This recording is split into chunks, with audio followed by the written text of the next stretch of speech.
Welcome back to Caribbean Gateway, and thank you very much for joining us. Now, as I had promised earlier on, we have a bonus in the studio here today. Now, Jamaica, and I must say worldwide, whenever you turn your radio on a gospel show and you hear the song The Answer, or you hear Did You Stop to Pray This Morning, the first thing you do, you just try to just turn up your radio loud. And in fact, you turn up the radio loud and try to sing over the radio too. Because these songs, I tell you something, they are something else. Anyway, in the studio with me, I have Evangelist Sandra Brooks, and she is the owner of those songs. So she's here to tell us all about her journey today. Evangelist, welcome to Caribbean Gateway. Thanks very much for having me. You would not understand how I feel at this moment to have you in the studio with me. When I got the call to say that you are here and if I can have you on the show, I didn't even wait for the person to finish. I just said, yes, please send her, So thank you so much for joining us here today. Thanks for opening your doors to me. No problem. Can you just introduce yourself to our viewers? Yes, I can. I'm Evangelist Sandra Brooks, former member of the Grace Thrillers. Some of you might know who I am from the Grace Thrillers. I've done 3 albums so far, namely Don't Worry, The Answer. But the 2 that did exceptionally well, or I said from the 2 albums, Don't Worry and The Answer. The Answer, some people call it Down on My Knee, has done exceptionally well. Okay. I said that album is maybe over what? My son is 20 odd years old. It's like, yeah, a long time. Maybe over 18 years that album is around, and it has done exceptionally well for me. Okay. All right. Before we go into your album, can you just give us a little bit about your journey? Your yes. How where did it start? Where did it start? Did you start in the church or? Oh, definitely. I got saved when I was pretty young. As a matter of fact, at the age of 12 years old, I was baptized. 12? Yes, 12. And, seeking after God from that age. But I would say maybe as early as 6 years old, I started singing in my little Sunday school. And then, after that, I entered the youth choral. After the youth choral, formed my own gospel group, the Proclaimers. And then after that, at school, this is what really happened. At school, Camperdown High School in Kingston. Some persons might know that school. I was asked to enter a Teen Star Search competition. And that was where it all began, where it wasn't really so much what you call a gospel show per se. But persons, gospel, they put gospel in it for sham, you know what I mean? And so I entered it. The promoter at the time wanted me to, change the song. Because he felt like I had a good voice and I needed to change it, and the world would have accepted me more and I would become bigger. Gospel really don't sell, That's so he wanted you to sing. Oh yes, secular. He wanted me to sing secular. Okay. And I said no, I'm not going to do it. I'd rather not win the competition, but and do what God wants me to do than to sing and win the competition and get out of the face of God. I love God from I was a child. My mom, was a backslider at the time, but she brought us up quite well. Sent us to church. Every Sunday we had to go to church. Sometimes with 1 pair of shoes, or 1 dress. Sometime. Oh, well, I didn't get the barefoot thing, but I had 1 shoe, 1 pair. No, 1 pair. And you have 1 dress and you wash it. 1 church. But one church every Sunday it's ready. Yeah. And and so I stood up for what I believe in. I told him, listen, I'm not going to have it. I am going to sing gospel. Right. That's what God has called me to do, to sing gospel. I don't care about the money. I don't care about the fame. All I want is Jesus. Yeah. And I want people to know of him. I remember that competition, and as if it was yesterday. At the time, Stitchy, he was the known artist around with wear your size. Okay. Young girl, wear your size. Yes, man.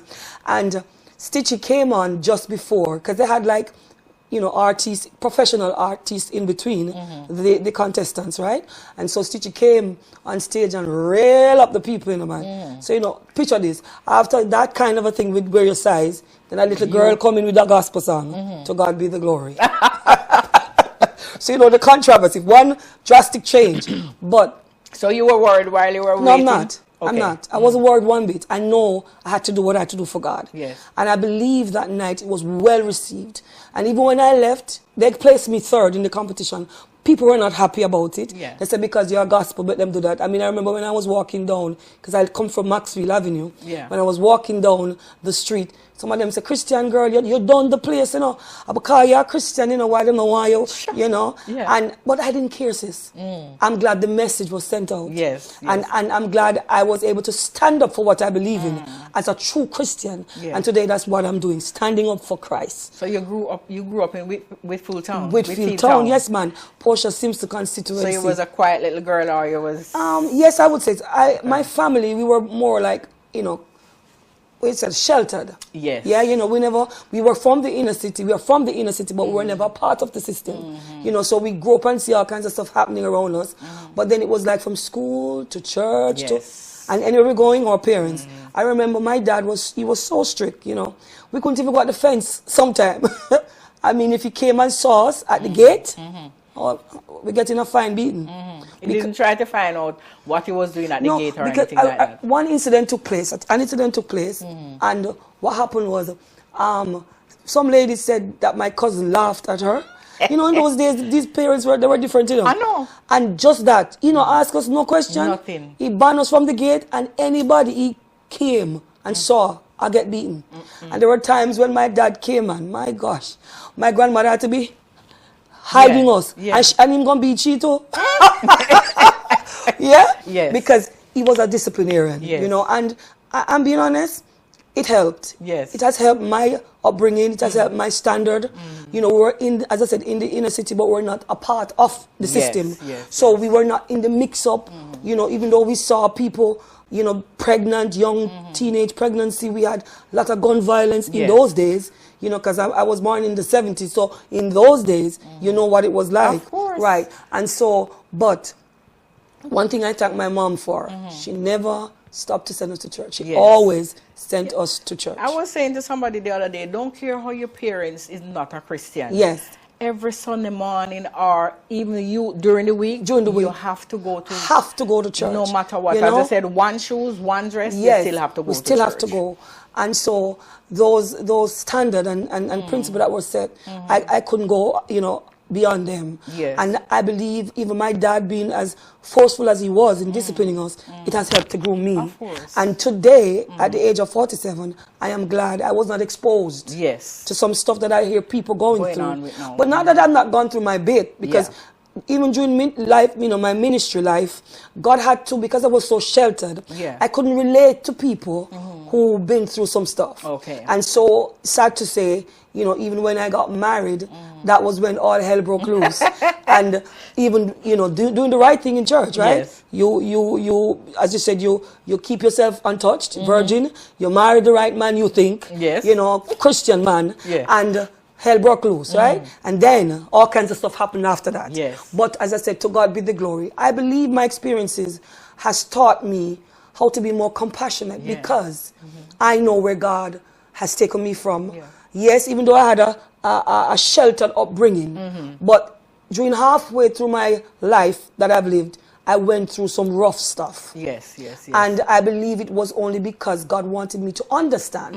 So I won't be so judgmental, you know, coming up from my church was more, I wasn't Pentecostal yet, I was Church of God, but we were more the old school. New Testament. No, not New Testament, it was just Assemblies of the Firstborn, Church of God.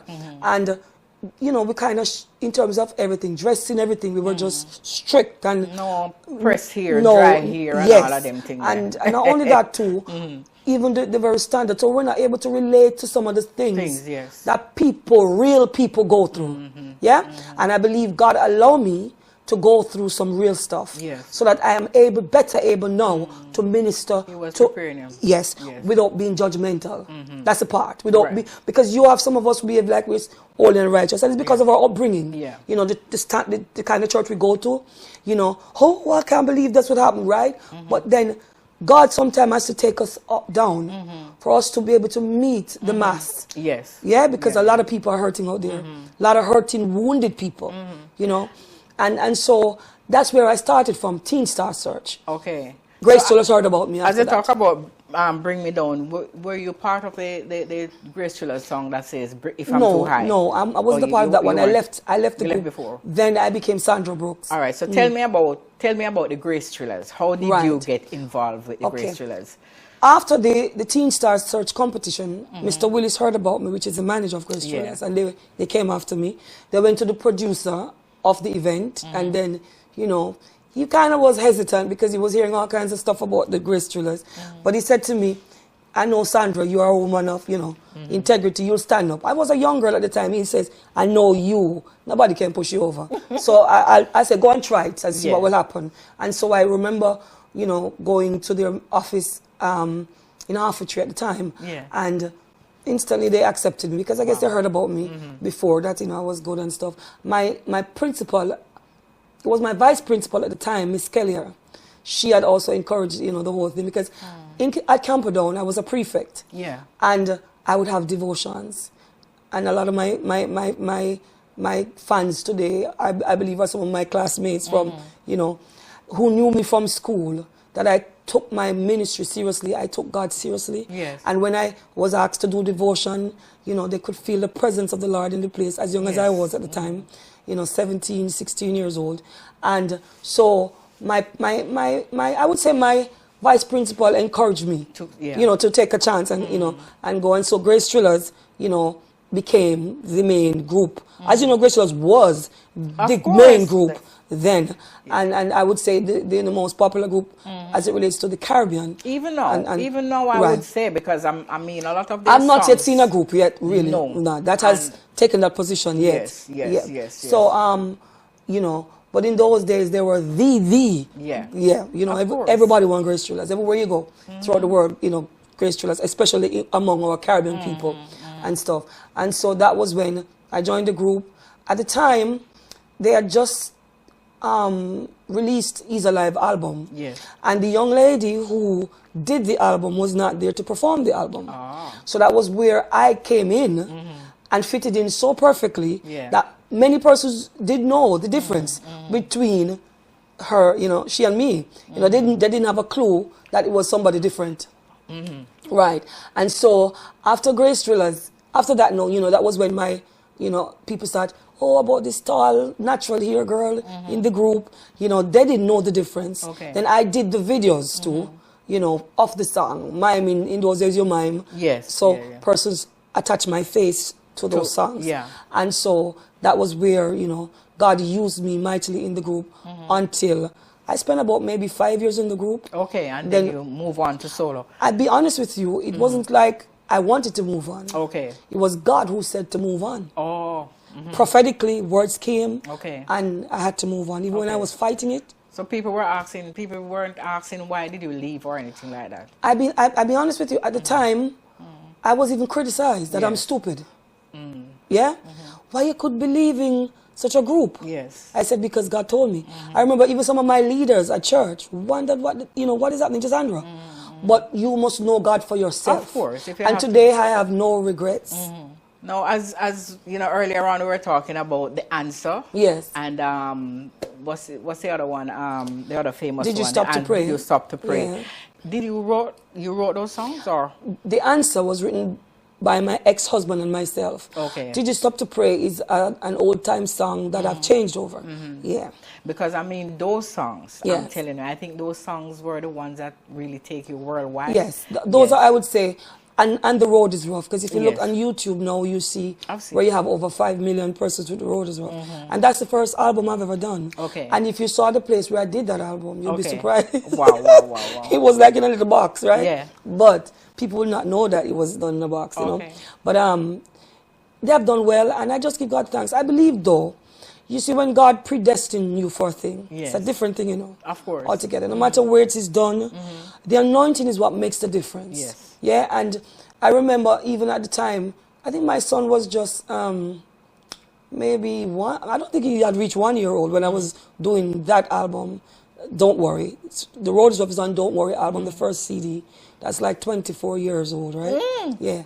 And those songs still going strong. If you turn the radio on now, trust me, Yeah. it's so fresh. Yes, Very. yes. I mean, Mellow FM, they play that every morning when they start. But you see, it's because of the Holy Spirit, nothing Yes, else. yes. And I'm living to see a lot of young people loving my music, even Yes. at this time. Of course. Young. And I'm like, Lord, it must be God. These are inspirational songs To God be that the cannot glory. die. To God be the And glory. I mean, when you're listening to them, you're feeling so blessed To God be the glory. that you just have to listen to them. Yes, And yes. we have to just, I must say, on the behalf of the public, I must say, I have to thank you so much for those songs because it has helped us, a lot of us, throughout our years. Well, growing up. I am glad that I'm being used as a servant of God. Persons who know me will know evangelism is about souls. That's what I'm about right now. I'm on a mission for souls. Yes. As you say, mission, before you go, you are now in the UK Yes. on tour. What, how is it, how have you been accepted by the audience here? I think lovely. You know, God is doing some new stuff in my life, you know, and the prophetic and all that is in operation. I just thank Him. Are you currently working on anything? Oh, yes. As a matter of fact, I will be releasing my single before I leave. I took it up to release it here. What's the name of it? It is, it kind of slipped me a while ago, but I will tell you. It's all about the church, Rise Up Church. That's the Okay. title of it, Rise Up Church. Before you go, can you give us, tell our viewers how they can get in touch with you? Right. You can get in touch with me via my Facebook or, Messenger. Most of you talking to me on messengers anyway. It's Sandra Brooks Ministries or sandrabrooks.org. Sandra Brooks Ministries or sandrabrooks.org. And they can find you on Facebook, Facebook, Twitter, everywhere. Twitter, Instagram. Evangelist Sandra, Yes. thank you so much for, coming, visiting us here on Caribbean Gateway. And I hope that when you are back in the UK again, Yes. you'll be able to come and see us again. Thanks very much for having me. Thank God you. bless you. Yes, viewers, that was Evangelist Sandra Brooks, and hope that you have been inspired. Don't go anywhere because Caribbean Gateway continues.